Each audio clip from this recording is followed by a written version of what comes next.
बिहार में अमित शाह जी एक रैली करा रहे थे और अचानक जब सहारा जमाकर्ताओं की पता चला था तो हजारों की संख्या में जाकर के उनके रैली को रोक दिया और अमित शाह को बिहार छोड़ करके भागना पड़ गया था। 27 और 28 दिसंबर के 2 दिन का वहाँ जो कार्यक्रम रखा गया और सहारा जमाकर्ताओं का कहना है कि हम लोग अनिश्चित कालीन वहाँ पर धरना देंगे और वहाँ पर जाकर के सीआरसी कार्यालय जो आपके अमित शाह जी के अधीन में आता है उसका घेराव करेंगे। झारखंड से करीब 25 से 30 हज़ार आदमी यहाँ पर वहाँ जाने के लिए अपनी सारी व्यवस्थाएं बना लिया है और वह बिहार से भी और अन्य प्रांतों से भी काफ़ी संख्या में मतलब वहाँ 4 से 5 लाख लोगों को दिल्ली में जमवारा होने जा रहा है। केंद्र की जो ठगेरी सरकार है, जुमलेबाज सरकार है, 29 मार्च का जो सुप्रीम कोर्ट का जजमेंट आया उसके बाद में अमित शाह जी जुलाई में जो पोर्टल बनाए उस पोर्टल को तो हाल हुआ हो गया है कि मतलब उसे कचरा पेटी बना दिया गया है।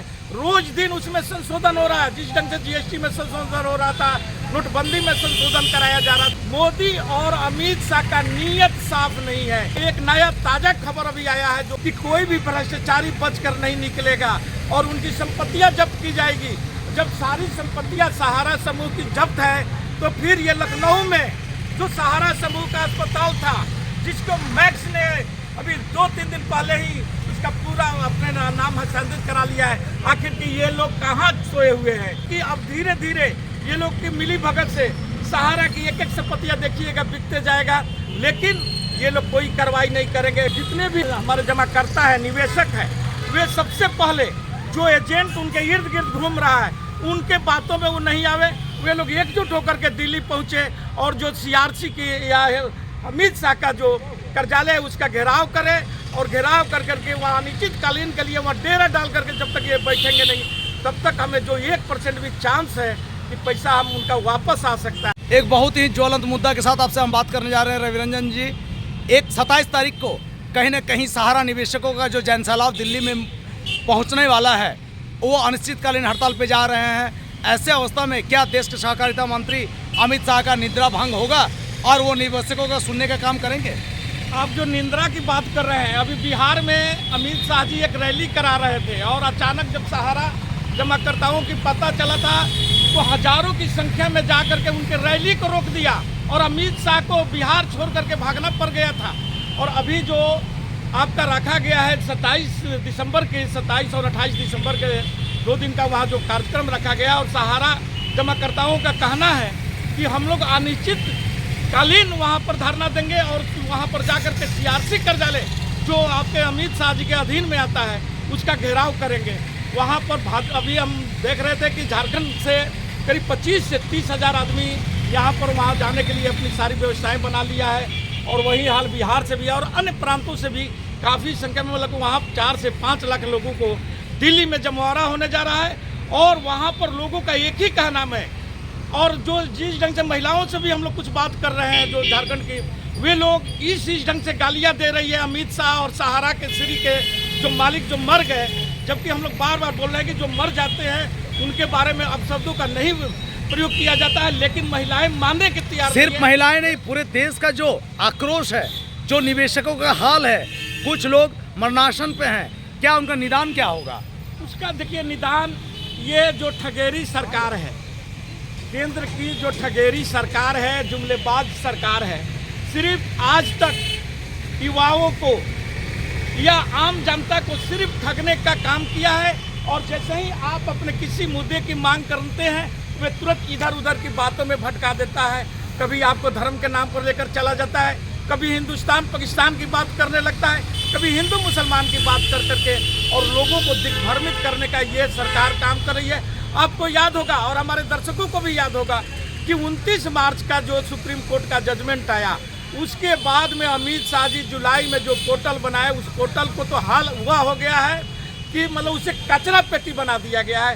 रोज दिन उसमें संशोधन हो रहा है। जिस ढंग से जीएसटी में संशोधन हो रहा था, नोटबंदी में संशोधन कराया जा रहा था, वही हाल आज, क्योंकि मोदी और अमित शाह का नीयत साफ नहीं है।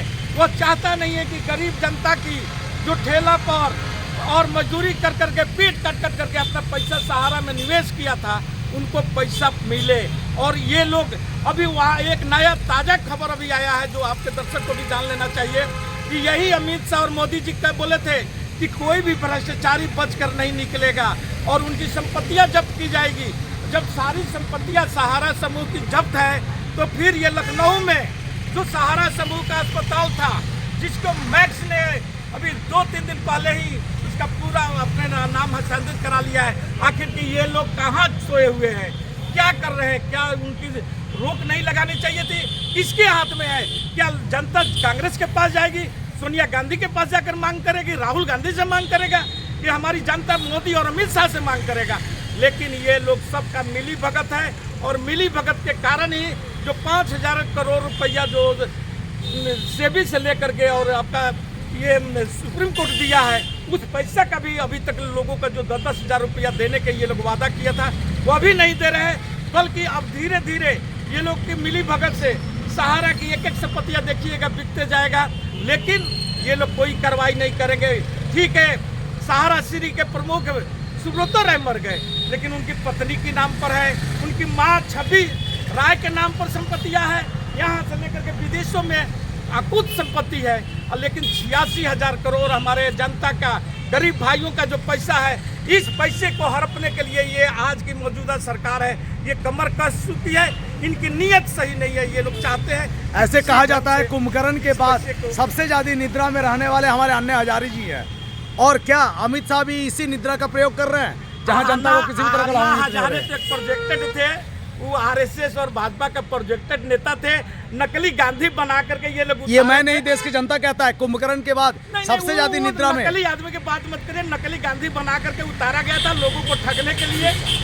लेकिन अमित शाह, ये सारे लोगों का गेम प्लानिंग था। जनताओं के लिए इनकी निद्रा कब भंग होगी? ये अमित शाह की निद्रा भंग नहीं होने वाली है। इनका निद्रा भंग तभी होगा जब 2024 में ये जो हमारे सहारा के 12 करोड़ लोग जो है और उनके हर परिवार में 5-5 लोग हैं, यानी 60 करोड़ लोग जब एकजुट होकर के इनके खिलाफ मतदान करेंगे और मोदी अमित शाह को नीचे कुर्सी से उतारेंगे, उसी दिन जनता की भलाई शुरू होगी।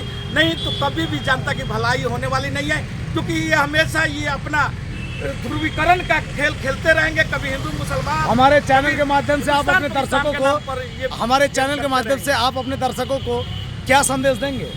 हमारा यही संदेश है कि आम जितने भी जनता ये हमारे जमा करता है, निवेशक है, वे सबसे पहले जो एजेंट उनके इर्द गिर्द घूम रहा है उनके बातों में वो नहीं आवे। वे लोग एकजुट होकर के दिल्ली पहुँचे और जो सीआरसी की या अमित शाह का जो कार्यालय है उसका घेराव करे, और घेराव कर करके वहाँ अनिश्चितकालीन के लिए वहाँ डेरा डाल करके जब तक ये बैठेंगे नहीं, तब तक हमें जो 1% भी चांस है कि पैसा हम उनका वापस आ सकता है, नहीं आने वाला है। बिल्कुल रवि रंजन जी, अगर हमारे निवेशक त्रस्त है, त्राहिमाम की जिंदगी जी रहे हैं, मरणासन पे है, कहीं ना कहीं गाढ़ी कमाई की पैसा निवेश है, ऐसे में उनको स्वविवेक से काम लेना चाहिए और अपनी मांगों को पाने के लिए किसी भी तरह का सड़क से लेकर संसद तक अगर उनको आंदोलन करना पड़े तो करना चाहिए। जय हिंद, जय भारत।